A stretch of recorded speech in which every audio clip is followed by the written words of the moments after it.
도쿄올림픽 이제 다음 주면 열립니다. 무관중으로 합니다. 올림픽 125년 역사상 처음 무관중입니다. 여기까지는 확정입니다. 근데 두 가지가 궁금해요. 첫째, 어제 도쿄에 코로나 긴급 사태 선포됐는데 진짜 올림픽 열어도 되는 건지. 둘째, 개막식에 문재인 대통령이 가는 건지. 일본 현지에서는 확정이라고 보도가 나온다는데 우리 청와대는 한 번도 인정한 적이 없거든요. 자, 일본 현지 연결합니다.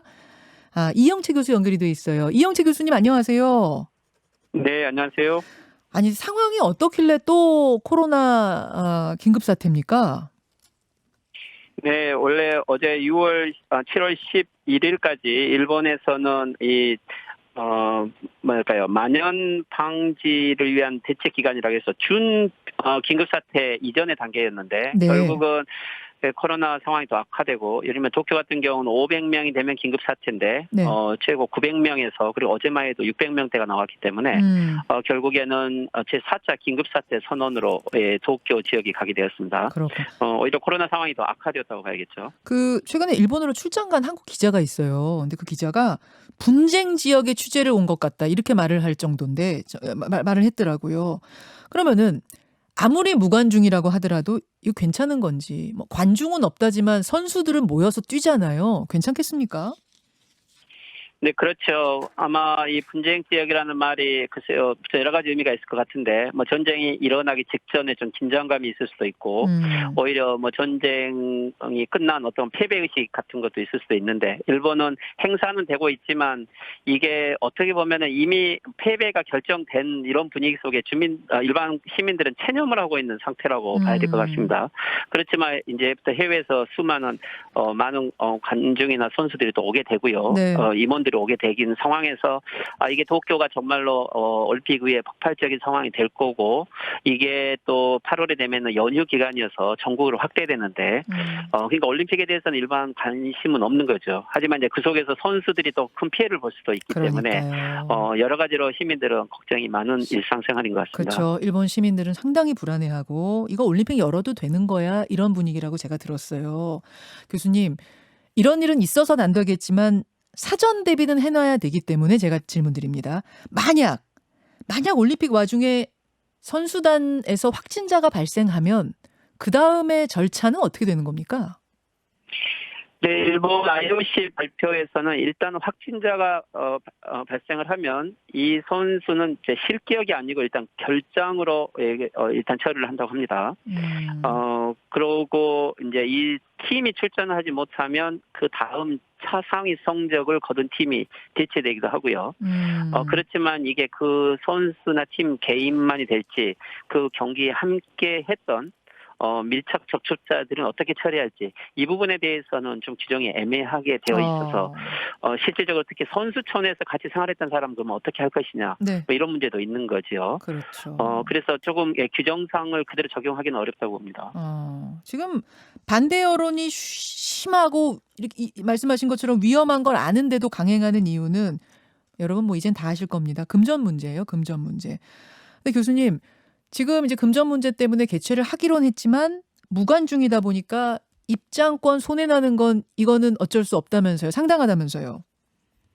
그렇죠. 일본은 현재 전국 46개소에서 유관중을 하기로 했던 걸 지금은 이제 약 96% 지역이죠. 즉 축구를 하게 되는 수도권 주변 지역이나 시조가에서 사이클을 하는 데 외에는 전원 다 무관중으로 하기로 되어 있는 거죠. 그렇다면은 원래 이 티켓 비용이 한 9천억 원 이상이 되는 비용인데 실제 이 티켓 수입이 다 사라진다고 봐야 되고요.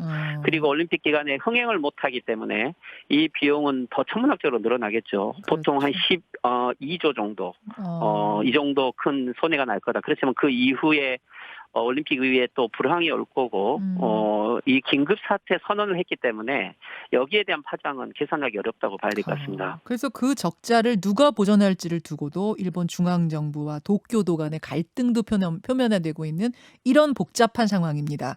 이런 상황에서 문재인 대통령이 개막식에 가느냐 마느냐, 이게 우리로서는 최대 이슈입니다. 우리 청와대 입장은요, 뭐 정상회담을 열어가지고 후쿠시마 원전 얘기도 하고 강제징용 얘기도 하고 이런 현안을 논하는 성과가 있어야 가는 거지. 그냥은 못 간다. 아직 이 입장이거든요. 근데 일본 현지에서는 문재인 대통령이 방일한다. 확정적인 기사가 나온다는 게 사실이에요. 네, 실제 지금 현재 해외에서 일본으로 오게 되는 정상들의 공식적인 약속을 한 사람은 거의 없죠. 특히 G7 관계자들은 프랑스 대통령 빼고는 오지 않는데 지금 프랑스 대통령도 다음 하계올림픽 인사차 오는 거지 공식으로 오는 건 아니죠. 예. 그렇다면 외국 정상 중에 한국의 문재인 대통령이 가장 중심적인 방문이 되는 거고 그렇지만 일본 입장에서는 아무도 안 오는 상황 속에서 문재인 대통령이 오는 것은 반가워할 일이죠. 네. 하지만 한일 간의 여러 현안을 봤을 때 예. 수가 정권이 문재인 대통령과 정상회담을 하는 것은 자기 지지 기반이 유일하게 이제는 극우 보수밖에 없기 때문에 예. 이들의 지지 기반을 잃을 수 있다는 우려가 있는 거죠. 그렇기 때문에 오는 것은 좋지만 성과는 내지 않고 돌려보내야만 나름대로 정치적 이익이 있다고 하는 지금 올림픽 속에서 정치적 계산을 좀 하고 있는 게 일본 내에서 문재인 대통령 방위를 관련된 연일 보도들이 그런 형태로 나오고 있는 것 같습니다. 그러면은 문재인 대통령이 오기는 온다. 이렇게 보도가 나와요? 네, 이미 문재인 대통령의 방문을 마치 확실하게 확정한 것처럼 보도를 해서 실제 이게 오지 않으면 안 될 수 없는 상황을 만들고 있는 거죠. 하지만 일본은 예를 들면 15분 정상회담을 한다든지 그렇게 예. 길게 볼 필요가 있느냐라든지 이런 형태로 흘리면서 마치 일본이 행사의 초청 주체임에도 불구하고 일본 정부가 공식 주체가 아니고 올림픽 관계로 오는 거기 때문에 알아서 오는 거다. 뭐 이런 형태로 보도도 하고 있는 거죠.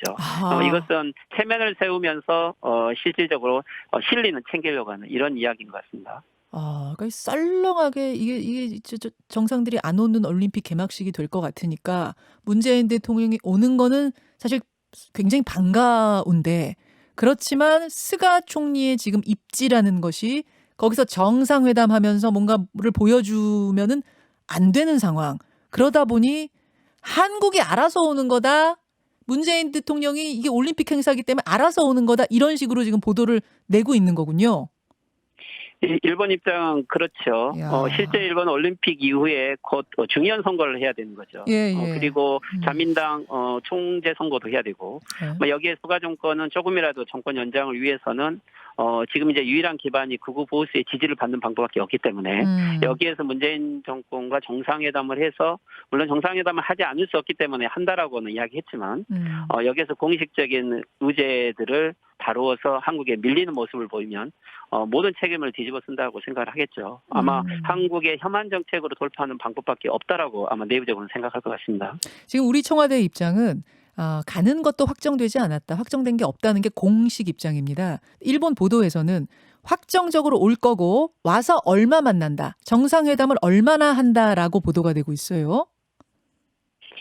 아마도 한일 정상회담은 어떤 상황이 있었든지 하는 것이 좋다라고 봅니다. 한국과는 지금 현재 위안부 강제연행 배상 문제라든지 그리고 경제 보복 조치라든지 오염수 문제 현안이 있기 때문이죠.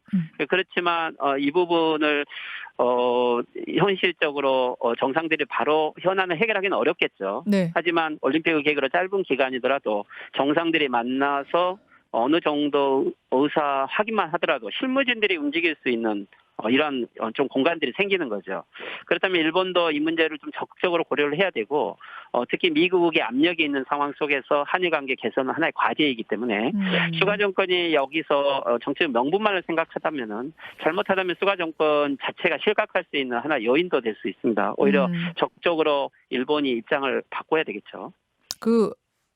그러면은 이제 양쪽이 다 지금 뭔가 윈윈 해야 되는 상황이라고 봤을 때 한 몇 분 정도 정상회담이 이루어지는 것이 맞다고 보세요? 우리 대통령이 움직이려면 이 정도는 돼야 움직일 수 있다. 교수님 어떻게 보세요?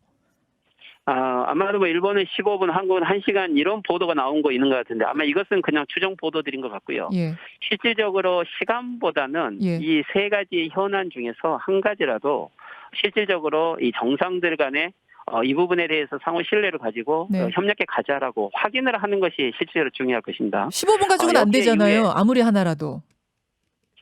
그것은 아마 이 스가 정권의 공식적인 입장이겠죠. 거기에 예를 들면 정의용 안보실장이라든지 네. 한국의 실무진들이 참여를 해서 공식적으로 확인을 하면은 아마 그것은 큰 의미가 있다고 보입니다. 그것이 하나의 짧은 시간이겠지만 공식적인 정상회담이 되어야 되는 거죠. 아, 그럼 사전에 다 그렇지만 얘기해 이걸 놓고 예. 그렇죠. 이것을 비공식적인 회담이라고 한다든지 끝나고 나더라도 실제 인사 분야였다든지 이런 형태로 간다고 한다면 이것은 오히려 더 한일 관계를 더 악화시키겠죠. 아, 그러니까 15분이냐 5분이냐 1시간이냐 중요한 게 아니라 사전에 실무적인 어떤 회담을 통해서 결실을 만들어 놓고 두 사람이 만나는 거 그 정도는 돼야 우리가 움직일 수 있다 그 말씀이세요. 그렇죠. 그게 최소의 조건은 돼야 될 것 같습니다. 자, 10초 남았는데요. 그렇게 되겠습니까? 스가 정권 입장에서는 실제 책임을 질 수 있는 정권이 아니죠. 아마 형식적으로 하더라도 스가 정권이 뭔가 결정할 수 있는 정권은 아니기 때문에 저는 개인적으로는 크게 기대를 하지 않지만 한국은 적극적인 모습을 보여야 된다고 보입니다. 알겠습니다. 예. 왜냐하면 미국이 있기 때문에. 예. 우리는 했다. 할 만큼 했다. 요 정도까지 보여주는 게 필요하다라는 조언입니다. 이영채 교수님 고맙습니다. 예, 일본 네, 수고하십시오. 일본 게이센 여학원대 이영채 교수였습니다. 김현정의 뉴스쇼는 청취자 여러분의 참여로 이루어집니다. 트위터, 페이스북, 레인보우 게시판, 그리고 단문 50원, 장문 100원의 유료 문자 샵 1212, 우물정 1212 통해 참여하실 수 있습니다. 김현정의 뉴스쇼, 여러분과 함께 만듭니다.